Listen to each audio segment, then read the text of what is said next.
Today at Across the Fence, a fascinating story involving history and technology at the Kent-Delord House Museum in Plattsburgh.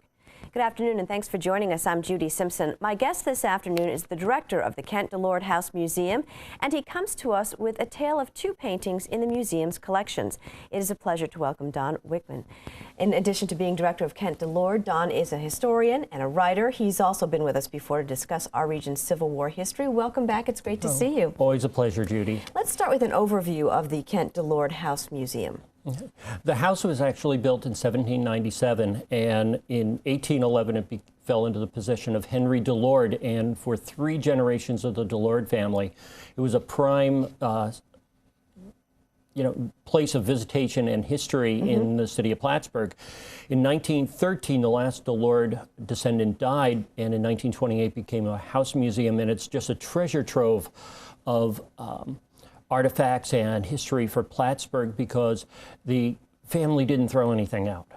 Which is pretty amazing that this is all intact.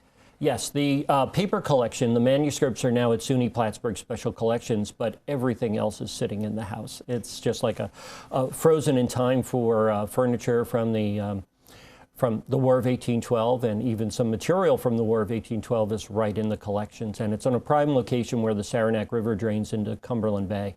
And how important is it to have this kind of a resource in a community?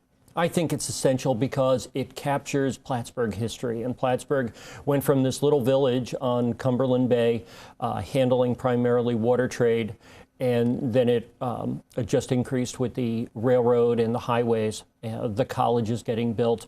But it just captures 19th century history. And so now among the collections at the museum, there are a number of paintings, and you today are going to talk about the story of 2 of them. Right. 2 of the paintings that are in the collection, one of Betsy Delord, Henry Delord's wife, which was done in 1818, and her son-in-law, Henry Livingston Webb, done around 1832, are in the collection, and unfortunately they started deteriorating. And in this image that's up on the screen, Betsy is on the far left and Henry is the large painting on the right.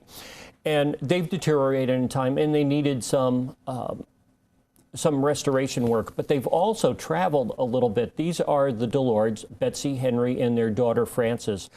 And they were done in 1818, and then Henry sent them to his sole surviving sister over in Nimes, France in 1820. Really? Yes, and they stayed there until Fanny and her husband, Frances and her husband, Henry Livingston Webb, went over to France and found them there still and left the child's photo there, but brought back Henry and Betsy in 1832, I believe. So they returned back to Plattsburgh, and Frances returned in 1857. So it's a wonderful collection. And right now they're missing on the site from that photo that you just saw. And tell us why that is. Well, because they were deteriorating, they needed some restoration work. The varnish was cracking, the paintings were dirty, and they went down to the Williamsburg Conservation Center in Williamstown, Mass. I think I said Williamsburg, but Williamstown, which is a state-of-the-art facility for conservation of all different type of work. It's, as they can see on these images, it's huge windows for natural lighting to help conserve all the work. It's just one of the best facilities in the United States. And so what exactly did the center do? Well, they evaluated first for what condition was needed, and they then put together an estimate of what might be the cost.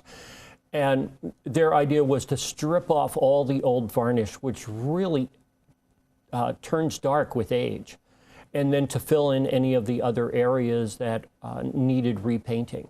That's a very delicate process and a little frightening. I mean, what if what if along with stripping off the varnish, they stripped off part of the painting? Right. That one I can't answer for, but the key is that they must have so much patience with this entire process.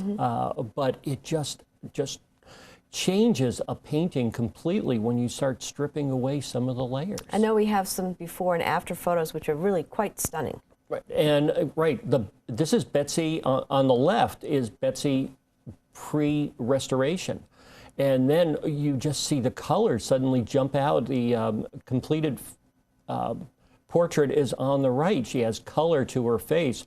The dress is it just jumps out at you. And when I saw an image of this several weeks ago, it was like just a total wow factor on the total transformation of what has happened to that image in itself. And now, how long does this process take?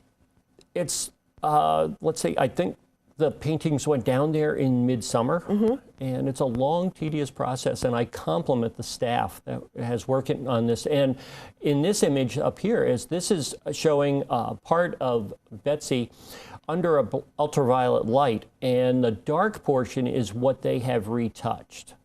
Oh, okay. The extraordinary thing is, if you look at the original, the restored painting, you can't tell what has been restored. And that's the good skill of a wonderful conservationist, is you can't see their work that they've done. That's amazing. Right. Maybe it hurts them in the long run because they can't brag about doing it, but I think it's so extraordinary that a good conservationist's work can't be detected. And so Henry Livingston Webb is still a work in progress? Yes, he is still in progress, and it's so they have stripped the varnish from him already, and you can see one of the conservation staff there doing a compare and contrast. And we'll show you one other picture that will show you already what has happened to Henry, is that the vibrancy already, the background is standing out much more. His shirt is white and not ivory. His face, his complexion is much brighter. And we can't wait to see the final images of his transformation. I think that's what was extraordinary to me, is that you actually noticed the background. I mean, before it just was sort of dark and muddled, and right, you didn't really know there was a curtain back there. Right, he just disappeared. Yeah. You know, it just disappeared. And so when will the public be able to see these paintings? Oh, we've heard from Williamstown Conservation Center that it will probably be the spring. When, I can't tell you where, but it will probably be, we'll have an unveiling, I would say in April or May. And Henry they'll appear just like they do here. They'll reappear in the gold parlor in the Kent-Delord House Museum.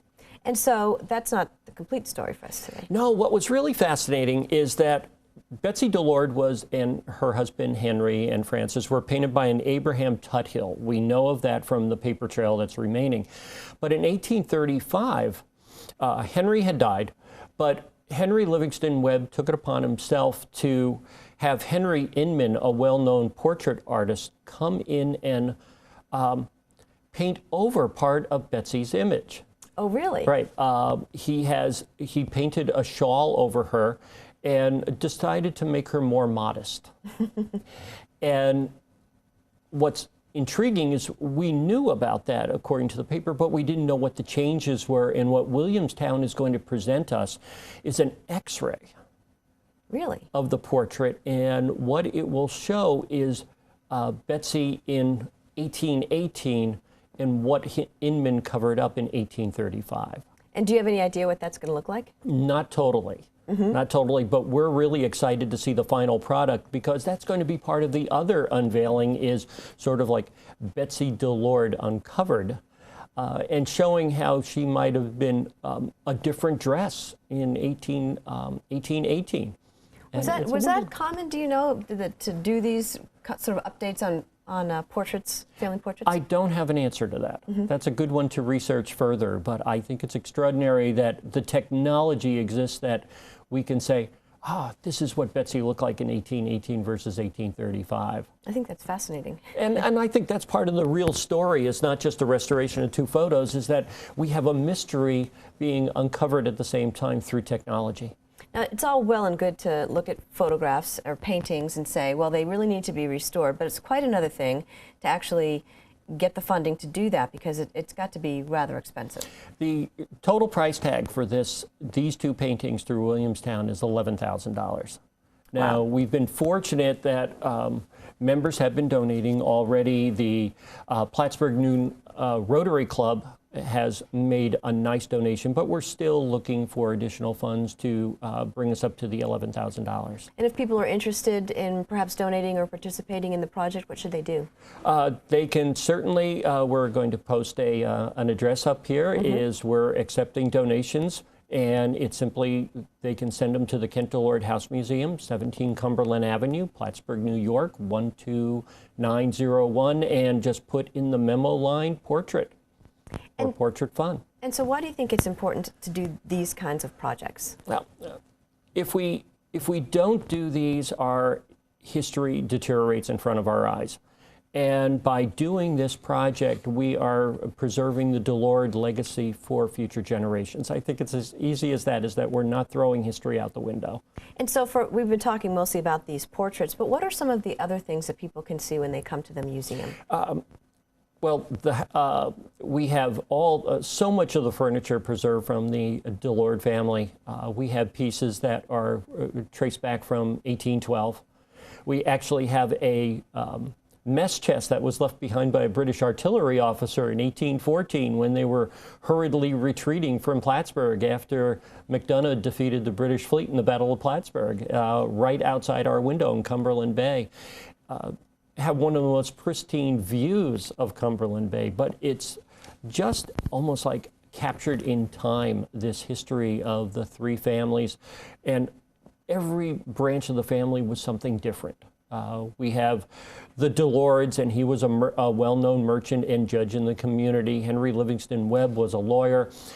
His son-in-law, Frank B. Hall, was a chaplain and a minister at a Presbyterian church, and his wife, another Delord, Frances Delord Hall, or Webb Hall, was a great supporter of helping the poor in the community, and actually did some doctoring on the side for people that couldn't go and support or pay for a doctor. And we actually have some of her medicine jars still preserved in one room. And on a Civil War note, because we're in the middle of the 150th anniversary, is Frank B. Hall was a chaplain in the 16th New York Regiment, and later was awarded the Medal of Honor for bravery at the Battle of Salem Heights in May of 1863, and that medal is part of the collection. That's amazing, so people can see all these artifacts. Yes, right.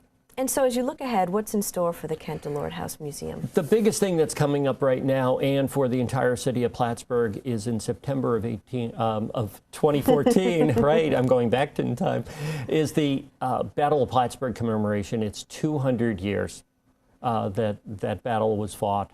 And it's going to be just one big celebration in there. And they can visit our website for additional events that are going on throughout the year. But everything is going to culminate in Plattsburgh this year, because this is the big one. Mm-hmm. And so how long have you been sort of looking forward to or preparing for this event? Oh, the city of Plattsburgh and the Battle of Plattsburgh Association has been working on it for over, I think, 17 or 18 years. They've been celebrating this, and it's been getting bigger and bigger, and the city of Plattsburgh now realizes it's also an economic engine for the week after Labor Day. Mm-hmm. Everything builds up to it. It's not only history, it's entertainment. I witnessed last year a bed race that was going on. There's vendors out there, and the booklet itself is just huge that they have for all the events for one solid week. Going up to the Battle of Plattsburgh. And we're just looking forward to the Kent-Delord House actually hosts a substantial War of 1812 encampment on its grounds. Oh, really? So people can visit, they can talk to the reenactors. There's a bateau race that occurs right outside of the house in Cumberland Bay, so you can watch these bateaumen cruise and hopefully don't end up on the shoal of the Saranac River where it drains into Cumberland Bay. That I've heard has happened. Mm-hmm. But it's just a wonderful time for people to take advantage, if they're in Vermont, hop across the ferries and come to Plattsburgh. Do you find that people are more interested these days in history in general? I think what really keys is when the events, the anniversaries start popping in. We're now facing two wonderful anniversaries. We've got the War of 1812 going on, which is more significant in this area of the country than others because it was occurring so close to the Canadian border and across the border. And we're in the midst of the 150th anniversary of the Civil War. And once again, if people want more information on the Kent-Delord House Museum or maybe to donate to some of the restorations, the address again? Okay, Kent-Delord House Museum, 17 Cumberland Avenue, Plattsburgh, New York, 12901. And if they wish to donate toward our restoration, they can write a check for the Kent-Delord House Museum and just put portrait in the memo line, and we would be really appreciative for any help possible. All right, Don, thank you so much. Okay, always a pleasure, Judy. That's our program for today. I'm Judy Simpson. We'll see you again next time on Across the Fence. For a video copy of today's program, call toll-free 1-888-ATF-3430.